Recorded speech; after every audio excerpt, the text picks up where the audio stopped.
Tata group की financial services company Tata capital ने rights issue के जरिए 1500 करोड़ रुपए जुटा लिए हैं।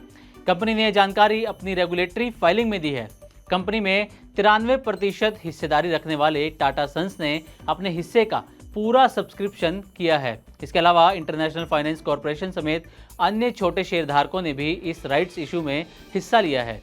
टाटा कैपिटल ने यह फंड जुटाने की प्रक्रिया अपनी आगामी लिस्टिंग से पहले पूरी कर ली है। कंपनी इस साल सितंबर तक अपना आईपीओ लाने की योजना भी बना रही है।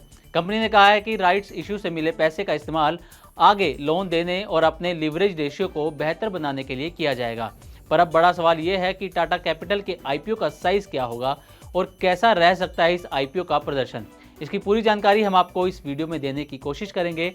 तो सबसे पहले आपको बता दें कि टाटा कैपिटल का अपने आईपीओ के जरिए करीब 17,000 करोड़ रुपए जुटाने का इरादा है। इस बड़े आईपीओ को मैनेज करने के लिए कंपनी ने 10 बैंकों को नियुक्त किया है। इस आईपीओ के लिए टाटा कैपिटल सेबी के पास गोपनीय तरीके से दस्तावेज दाखिल करने वाली है। सेबी ने नवंबर 2022 में कंपनियों के लिए गोपनीय तरीके से फाइलिंग की प्रक्रिया शुरू की थी। इस सीक्रेट प्रोसेस के दौरान कंपनियां अपने बिजनेस से जुड़े संवेदनशील डेटा या किसी भी तरह की फाइनेंशियल जानकारी को सार्वजनिक किए बिना आईपीओ ला सकती हैं। रेटिंग एजेंसी फिच की माने तो टाटा कैपिटल में सबसे बड़ी शेयर होल्डर और पेरेंट कंपनी टाटा सन्स की हिस्सेदारी आईपीओ के बाद भी 75% से नीचे नहीं जाएगी। टाटा कैपिटल को रिजर्व बैंक ने अपर लेयर एनबीएफसी का दर्जा भी दिया है। इस दर्जे के कारण ही कंपनी पर ज्यादा रेगुलेटरी नियम लागू होते हैं, जिनमें पब्लिक लिस्टिंग भी शामिल है।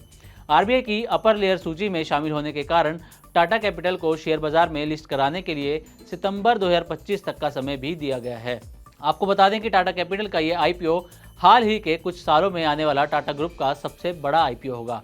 मार्च 2024 तक कंपनी का AUM यानी एसेट अंडर मैनेजमेंट 1,58,480 करोड़ रुपए के आसपास था, जो मार्च 2023 में 1,19,950 करोड़ रुपए और मार्च 2022 में 94,349 करोड़ रुपए था।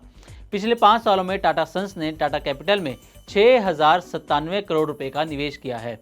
टाटा कैपिटल अपनी मिड टर्म नोट प्रोग्राम के तहत $2 अरब तक फंड जुटाने की योजना बना रही है। इसी कड़ी में कंपनी $750 मिलियन तक एक्सटर्नल कमर्शियल बोरोइंग यानी ECB के जरिए फंड जुटा रही है। इसके लिए दिसंबर में टाटा कैपिटल ने आरबीआई से अनुमति भी मांगी है।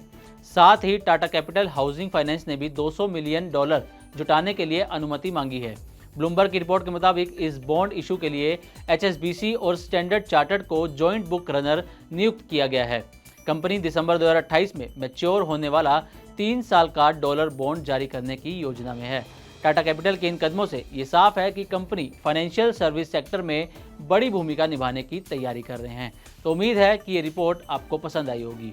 इसी तरह की और भी वीडियोस के लिए बने रहें मनी9 के साथ और सब्सक्राइब करें हमारे चैनल।